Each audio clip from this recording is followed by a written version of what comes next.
Hi everybody, welcome back to the Gallowgateshots YouTube channel and podcast, and welcome back to another match preview. After their 1-0 victory in the EFL Cup, Newcastle will move on to the Premier League, and we'll be getting back to business on our successful run that we have been on just before the World Cup break. We will be facing Leicester at the King Power Stadium. I'm Scott, I am your host for this one, and I am joined this week by Joe, Daryl, and a very Christmassy Iain. I'll come to you first, Iain. How are you, my friend? I'm good. Yeah, I'm trying to make myself Christmassy. It just doesn't feel Christmassy at all. But I've got my nice Newcastle snowman there and some cards. So, and I'll finish work tomorrow. At time of recording tomorrow until the new year. So yeah, all good. Happy days all around. Joe, welcome back, mate. How are you? Thank you very much. Yeah, doing very well, mate. Good to be back. Good. And Daryl, always a pleasure. Hopefully your internet's working this week. Fingers crossed there. Fingers crossed indeed. So before we get started, as always, every week the Gallowgateshots match preview is brought to you by Magpin. They are the go-to site for high quality, unofficial enamelled pin badges of Newcastle players, legends and retro kits. They also do the little postcards that you can purchase, and they're also doing a calendar for 2023. For more information on that, you can go to their website at magpinbadges.bigcartel.com. So the festive period of games is soon upon us. Newcastle's first game back after the World Cup in the Premier League is an away trip to Leicester on Boxing Day. It's a 3 p.m. kickoff, I do believe, if my time zone figuring out is correct. I know it's only an hour, but it still throws me every single time. We'll be travelling down to the King Power Stadium to play and Leicester, who haven't really been performing to the levels that you'd expect for Leicester so far this season. They had a shaky start. They're currently sitting in 13th, 5 wins, 2 draws, and 8 defeats. And to be honest, 4 of those 5 wins were in their last 5 games. We'll come to you first, Iain. What are your confidence levels going into this Leicester game? You know what? I was sitting thinking about this afternoon. And it's a case of like almost like a first game of the season again. Like form, things like that completely go out the window.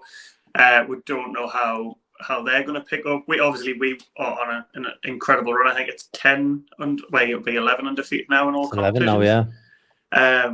So it's just one of those where you literally kind of decide whether we're going to get a drubbing, whether it's going to be a tight game, whether we're going to absolutely take the game. It's literally for anyone to guess. But obviously the win last night wasn't pretty. Probably wasn't the best game to watch. I feel like it probably comes down to a little bit of ring rust. I know I had the couple of, I was going to say, everyone said it on the videos as well, pre-season friendlies, mid-season friendlies that have helped with, but like I say, it's anyone guesses as to how the game's going to go. Granted, we're still in sort of, like I say, winning ways, so fingers crossed we can get a result down there. Yeah, I think ring rust or rusty is a good summary of the performance last night. Myself and Chris have just recorded a match reaction to that, so that'll be available on the channel probably before you're even watching this one, so you've probably already seen it. But if you haven't, once you're done with this one, you can go and watch the reaction to the EFL Cup game. Daryl, I'll come to you, mate. Obviously, last night was a bit of a rusty performance. Are we expecting maybe some of that rust to be shaken off and we'll be back to kind of old ways when it comes to the Leicester game? I think definitely we'll have shaken some of the rust off with the game last night. I'm not sure if we'll be backfiring on completely all cylinders come Monday. I think the same can probably be said for everybody that's coming back from the World Cup break. Leicester, had a decent result themselves last night, and although it was against the team that they played, it was a little bit more emphatic than what we were able to come up with against Bournemouth. But again, that's not going to be a problem, I don't think. Much like Iain, it's very hard to think about how the game's going to go. I don't think we'll get beat because I think we're certainly a lot more resolute these days at the back. And we were last night at the time of recording, or on Tuesday night for anybody else listening, against Bournemouth, we never really looked too troubled at the back. Maybe on one or two occasions in the whole 90, which speaks volumes, really. But yeah, I'm looking forward to it, and I think it'll be a good game. Yeah, I think it was MK Dons that Leicester were playing. The Dogs just confirmed that, so that's nice of them. Yeah. Yeah, 3-0 victory they had. Yeah, if I remember rightly. Our old friend Ayoze Perez got on the score sheet. Probably not someone we'd expect to be starting against us, Joe, at the weekend, but it's good to see he's at least getting the game in the cup. What are your expectations from Leicester when it comes to maybe who they'll play? Do you think it'll be a full strength squad, or do you think they'll they'll hold back a few players? Yep. So Maddison, he was there yesterday. I think it was today actually. Maddison's been confirmed that he's going to be in contention for the match, having missed the game last night. So that is obviously massive for them. Tielemans as well. He's another one that's just come back, and he scored last night. And I think, from what I've read, he's very likely to start the match. So it is looking like it's probably going to be closest full strength squad. I know that Justin is still out with an injury, but besides that, I believe most of that first team is fully fit. So we are expecting to see a full, very, very strong Leicester side going into this match.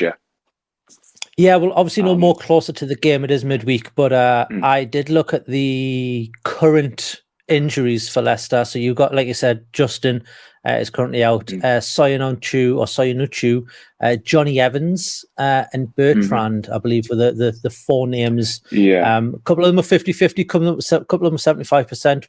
Obviously, we'll know more when Brendan Rodgers does his match media interview. We don't know, Friday or Saturday. We'll see, probably Friday. We'll go with what Daryl said off camera. It'll be Friday. We'll come back to you, Iain, about Leicester. They're currently on an equal goal difference. I believe it was something like 25-4 and 25 against. So they're leaking goals, but they can also score them. So are we worried about their threat and attack? It's hard to say. It's hard to say because I think the start that they had was incredibly poor. Obviously, they've turned it around a little bit, and I saw just before we came on, I was looking at the results. I think in maybe 3 or 4 out of the last 5, they've kept clean sheets. I think they got absolutely drubbed off Spurs, if I remember rightly. I think it was 6-2 or something like that. Yeah, it was. But since then, they shot the defence up quite well. I think they've picked up wins. 2-0 against West Ham. I think they've kept a clean sheet against Wolves as well. So I think it'll be a close game. Again, looking at their attacking threats, it's anyone's guess as to how they're going to perform. Whether it's going to be the Leicester that had a very slow start of the season, because in effect it is almost like the start of the season again. And if, like I say, the players that have been away for the World Cup and sort of a little bit of an off season, mid-season, whether those players have gelled since they've come back in. Obviously, the one last night against lower league opposition. But again, I say this in every match preview, rather than focusing on what the opposition can do, I'm fully confident in what our players can do. So I think that they do have very, very dangerous players. Obviously, Maddison being in contention for them is huge. Tielemans as well. He's another really good midfielder. Harvey Barnes, I don't know if he's in contention, but he's another good forward player. So they do have, like you say, players to hurt you. But given how solid and resolute we are at the back, I'm hoping that we can manage to keep them out. Yeah, and but before we move on to what we can do to them, one final question for you, Joe, on Leicester. There was an argument with Newcastle when this break came. Did it come at the right time? Did it come at the wrong time? And I think after discussions, people are probably in agreement that for Newcastle, this break came at the right time because our players were in need of the break and they needed to kind of, recharge the batteries. But when you look at Leicester, like I said, they've won 4 out of the last 5 games. Could that break have come at the wrong time for them in terms of breaking their momentum, and it could maybe set them back a bit? Well, so it's an interesting question. I know that part of the reason why they're their fortunes are kind of turned around is because they brought in a new defensive coach, and that was I think it was roughly around the time that pretty much their form just kind of switched around, and it was mainly done to bring in solidity in their set pieces. So with that being said, I think that this break probably come at a good time for them, because it gives them a little bit more of a chance to work with those new coaches and to obviously maybe give it more time for injured players to come back, similar to us. I know what you mean, though. It's a bit of a strange one. You never really know how it's going to pan out until 2 or 3 games into the sort of second portion of the season, as it is. Yeah. So you have to kind of wait and see, really. But I think it's probably a good chance for them to regroup, look at what they've done right, similar to us, and go from there. I mean, obviously last night, won 3-0. I know it was against MK Dons, but at the same time, it's always a confidence booster. Same with what we did with Bournemouth. So I think it's probably came at a good time for them. And it'll be interesting to see how both teams fare in terms of fitness and in terms of how sharp they are on Boxing Day. Absolutely, and you can only beat the team that's been put in front of you. So okay, it was only against MK Dons, but we see it so many times in these cups where the lower league teams go all out because there's a giant killing in anticipation and waiting there. We'll move on to Newcastle, Daryl. Don't think there's been any reports of any injuries off the game last night. Eddie Howe made a couple, I think, of tactical substitutions with the game in mind. Obviously, Callum Wilson came off at around the hour mark, I think it was, and obviously Joe Willock came off around 55 minutes. Maybe it was a bit later for Wilson, actually. But Wilson came off. Obviously, Willock came off, and I can't remember who the last person was. Was it Bruno? Yeah, it was Bruno, wasn't it? Yeah, Bruno came off. He was clapping with his tiny shin pads, which. Yeah, when I was a lad growing up, the shin pads were huge, so I don't know what's happened to shin pads. But that's another story for another show. We were quite surprised by just how strong the lineup was yesterday. Do we think Eddie Howe keeps the same lineup as last night, or do you think there'll be some minor changes? Do you think it'll be as strong? What are your thoughts? I think if we go into that game with no fresh injuries or concerns around fitness, I think you probably will pick the same 11 that started against Bournemouth. I was kind of thinking he was probably hoping that we would have got a second goal so he could bring in the changes after that. Sadly, it never came. But yeah, to see the lads come off when they did, it was, a lot of, around where I was sitting in the ground, it was a case of a lot of understanding and thinking, well, actually, yeah, he needs to bring them off to have them raring to go on Monday coming against Leicester. And I think everybody sort of agreed with the decisions at the time. There was a lot, like we talked earlier, there was a bit of rust on some of the legs in there, especially some of the lads who haven't featured since being in the World Cup, the likes of your Wilsons and your Shares and your Brunos. And I think it was important for them to get that game in their legs last night. And again, I think it puts us in good stead for Monday. And, it was really nice just to see them all. And that, like you said, I was completely surprised with how strong he went. I was told previously that it was a strong squad that he had to choose from. And I didn't realise he would actually go that strong with it in the end. But, it was welcome. And although the performance probably wasn't quite at that top level that we were used to before the break, it got the job done. And we're in the hat for the next round, which is all we can ask for, really. But yeah, I'm looking forward to seeing how he comes in on Monday. And I'd like to think that we might be a little bit sharper. I didn't think we were as sharp as we could be against Bournemouth. But again, it's going to take a little bit of time. We've got to get back up to that match fitness that everybody always talks about. But yeah, I think it'll be fine, and I'm looking forward to it. Yeah, it's going to be interesting to see. We'll talk a little bit about St. Maximin, because obviously he came on. Well, he started on the weekend in the friendly and went off with he didn't go off, but he came out of that game with a minor injury, as Eddie Howe said. And then he was on the bench last night, and he came on, I think it was around 55, 58 minutes for Joe Willock. Iain, yesterday's performance from St. Maximin is what we want to see from him, right? Exactly right. I went to the match on Saturday, and I thought he was trying too hard. I think we covered this in sort of the review, me, you, and Chris. There was flashes of what the old St. Maximin, where he literally just wanted to take on everyone. ones where he was sort of trying to get players involved in the game. I think yesterday, as much as he's so frustrating and he's so hit-y-missy in terms of what he can provide, I think yesterday we missed him in terms of the intensity. I felt like, again, this is probably because of it's our first competitive game back since the World Cup. I just felt the urgency and the intensity going forward wasn't quite there. But when you bring him on, obviously he's got that sort of acceleration. He's got that drive to pull you sort of 10, 15 yards further forward. So again, he didn't create loads, but he looked very, very busy. And like I say, he added that extra sort of a bit of pace, a bit of speed in the build-up play. So it was nice to see him. He had an all right game. Didn't do anything of absolute sort of mind blowing, but he didn't have a really frustrating game where you were just sitting thinking just pass the ball. So it'll be interesting to see on Monday. Is that Boxing Day? Monday, yeah.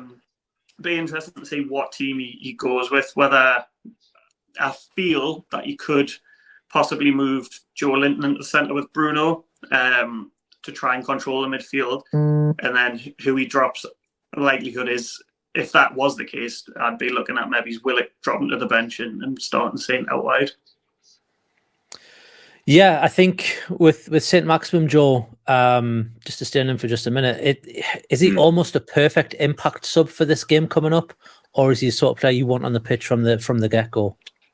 Well, here's the thing. If you keep him on the bench, who do you put on the left wing? Because obviously we had Joe Linton on the left wing, and I always think that if you put him, he kind of misses physicality in the field. And it's always a tough one. I know exactly what you think, because you put him on about 50, 60 minutes against tired legs. He was sending kids to the shop, against Bournemouth. He was absolutely ripping them to shreds. And so in that respect, he is very good as an impact sub. Can we afford to have him as an impact sub? I don't know. Murphy Murphy could potentially do well on that wing as well if you decide to bring Joe Linton in, or even potentially have Willock on the left. We've seen a lot of Willock's best play comes down the left-hand side, so we'll potentially see a bit more of that in the future. It really does depend. I just think that there's been so many times where we've needed Saint for the majority of a game in terms of breaking teams down, tiring them out, and pushing, like Iain said, pushing us that further forward at the pitch. So it's a difficult one to answer, really. It could very well depend on the opposition. Personally, I would start him. I think if he's fit, we just need to start him. Yeah, it's a we say this I think every single week, but it's a nice dilemma to have, and it's a nice headache that we don't have to pick, and it's all down to Eddie Howe. I think we've said this every single match preview this season, but it's true, and it's nice. It's a nice headache, and with the January transfer window around the corner, maybe that's going to get even worse in terms of who do you pick if we bring in and strengthen the squad even further there. Not saying that we will. We don't know anything. There's no IT case on this channel, but we'll certainly we'll look forward to the January transfer window. We'll come to our predictions. I'll go first this week because I always go last, so I'll set the tone. I do actually think this will be quite a low scoring game. I don't think it'll be like the last game where we won 2-1. I actually think it'll be a 0-0 draw. I think it'll be a very busy 0-0 draw. I think there'll be a lot of chances, but I think we've both got semi-decent. Well, we've got a decent keeper. I haven't seen the new lad at Leicester too much, or their replacement for Schmeichel. I don't know if he was new or not to comment on him, but I just think it'll be. I think there'll still be a bit of rust around everybody, and I think it'll just be one of those games where it'll be very frustrating to watch, but I don't think either team will score. So I'm going to go 0-0. We'll keep the unbeaten run. There's my positive twist on that. I'd love to see we win, and I think we probably could win, but I just think I think 0-0 will be a fair result, given where we've been and what's happened over the past couple of weeks. Daryl, haven't heard from you in a while on this one. So what is your predictions for I know I said tomorrow there for Monday. Well, for Monday, it's going to be an interesting one, like you say. I think it will be quite a tight game, but I do think there are going to be goals in it as well. And I'm going to go for a repeat of the last game that we had with Leicester, and I'll go with a 2-1 win. Like you say, I think it'll be very tight, very narrow game. But I just fancy the fact that we've got a couple of players who we can bring off the bench who can make that little bit of a change. I'm looking at you, St. Maximin, really with that. And it's interesting just to go back slightly about what Joe was saying about whether or not, and talking about how do we start St. Maximin or not. There's actually an interesting bit of fluidity between having Willock and Joe Linton in the same team, because there's a few times, and this goes back to before the World Cup as well. So apologies now if I drag on a little bit with this, but there's an interesting fluidity because they can constantly switch positions. And sometimes Joe Linton will swap with Willock, and Willock will end up out on that left side, and then he can press an attack down there, and Joe Linton will slip back in the midfield. And again, if you want to play St. Maximin, I don't think Eddie Howe can play Alan St. Maximin for a full game unless he plays Matt Targett, because I don't think Dan Burn's mobile enough to be able to cope with having to defend on his own, whereas Matt Targett has the legs in him to get up and down the pitch much better. But yeah, I think it'll be a 2-1 win for Newcastle. 2-1 from Newcastle. Iain, what is your predictions? And does Joy have a prediction for? I don't know if you've spoken to him or not. No, I haven't. He was all caught up in the World Cup, so he hasn't really. He completely forgot about Newcastle, if I'm honest. Did he have a wall chart?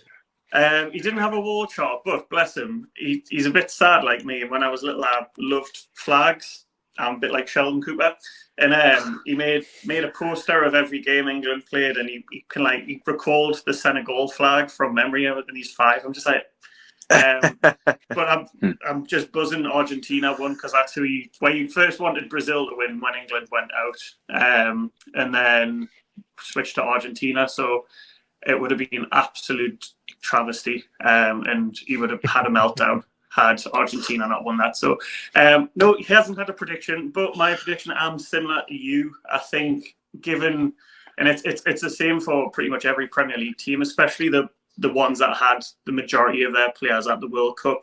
I think there's going to be a lot of, like you say, rust and so just sort of uncertainty on how to approach games. So I'm going to go with I think a low score and draw. I think 1-1. Yeah, it's going to be interesting. It's almost like, I know we've all said, oh, it's not a preseason friendly, whatever, but it's almost like a preseason where it is going to take a few games for teams to get back up and running. I don't know when the next international break is, but I know there's a weekend in January where we're not playing, because I was looking through the fixture. So I hope that's not an international break. That'll be FA Cup 4th round weekend. No, there's no game at all. Oh, is it not? Yeah, I was looking. I can't remember the exact date. It doesn't really matter. But yeah, there's a weekend in, I think it's towards the end of January, where there's no game for us anyway. Yeah. So whether it's the Champions League thing or something, no, it's weekend. So I don't know. But anyway, we'll probably come to that when we do. Well, we won't do a preview if there's no game. So you know what it is. Joe, what is your predictions for the game on Monday? Right. So the way I look at this, we've got 2 attacking teams here, both got some really good attacking players. And at least recently for Leicester, 2 very good defences. And again, I agree that there's going to be a little bit of rust. There's going to be a little bit dusting off the cobwebs. And although I still think it's going to be, quite a fairly fluid, quite a decent game, I still think there will be, both teams will probably struggle to break each other down. So I'm going to go for a 1-1 as well, I think. I see that's probably what most likely going to happen. I can't see us getting beat though. But then again, I never can. So yeah, but 1-1 for me. 1-1. So there you go, ladies and gentlemen. 3 draws and a win prediction for the first game back of the season. Does anyone have anything else they want to bring up before we wrap this one up? I hope I'm not going to be going down there for a 0-0 draw, mind. Are you going? Are you? Okay. I'm going, yeah. Well, let's change the predictions. It'll be 5-0 Newcastle. I'd take a 1-1, but I don't want to go down for a 0-0. I've done that before and not enjoyed it. It'll be a fun 0-0 also, Okay. Yeah. I think if we do get a draw from this, so I think it's important to remember that is a very good result. Oh, of course it is, yeah. I think it's very easy for us to get carried away because we've obviously been doing so well, and you get worried that first game back after a while, if you get a draw, is that seen as the run's over sort of thing, you know? But I think we have to remember, especially our recent away record down at the King Power has been horrendous, and they have a very, very strong squad. So I think even if we get a draw from that, I think that's a very good result. Absolutely. Yeah. Well, we will find out on Boxing Day who's had too much Christmas turkey the day before, and who didn't have anything, or who had a nut loaf or whatever the hell that horrible thing that it looks like Iceland are selling on their advert. Is it nut roast? Yeah. I don't get it. Anyway, we will see you for, well, there's a match reaction going live probably as we're speaking for the EFL Cup game. There will be some shorts. You've probably seen those coming up throughout the week. I think Joe's going to do a quick fire preview to complement this video. So if you're not subscribed to us on TikTok or Instagram, we are active on both of those. I'll try and put a little pop-up with the addresses on as I'm saying this. Those shorts also come up on YouTube. So whatever your consumption of short, quick-fire videos is, we try and do them for 60 seconds. And we try and squeeze as much information as we can in that short period of time. But it's something you were trying. If you like them, do leave us a comment on them to let us know. Hit the little like button as well. It helps share that around. But also like and share this video as well if you've enjoyed it. It really helps spread the word of our existence to other Newcastle United fans. And while you're down there, you can also hit the subscribe button as well to be for us to show up on your feed whenever we release new videos. But thanks everybody for joining me. Thanks Iain, thanks Daryl, and thanks Joe. And thank you for watching. If you do like this content, we also do, as well as you subscribing to us, have a membership program. It's $2.99 a month. It gets you early access to these sort of videos, as well as access to the Telegram group. There's around 100 Newcastle fans in there at the moment, all talking about all things Newcastle. It gets very active around match days. I think I came on this morning and there was 180 messages waiting for me, and that was after the game. So we'll see what's going on. There's also, if you're watching this before Christmas Eve, there is a special Christmas edition of the All With Smiling Faces podcast. Decca, Mark, and Chris recorded it last night for your enjoyment on Christmas Eve, Christmas Day, Boxing Day, or whenever you want to watch it. But that will be going live on the 23rd of December. Spoiler alert, I have obviously seen it because I edited the whole thing. Yeah, it's a good one. There's a return of Mark versus Decca, which is always good to see. The people want. There's no Jaffa Cakes this week, this time, but it's a good one. So we will we can all enjoy that with some festive Yuletime joy. But if we don't see you beforehand, everybody have a very Merry Christmas and a Happy New Year. And if you don't celebrate Christmas, have a very happy whatever it is you celebrate, because I'm not going to list them all. But if you don't, still have a good time. At least enjoy the day off work if you get it. But that's it from us. We will see you in the next one. Speak to you later. Ta-da. Bye. All the best, everyone.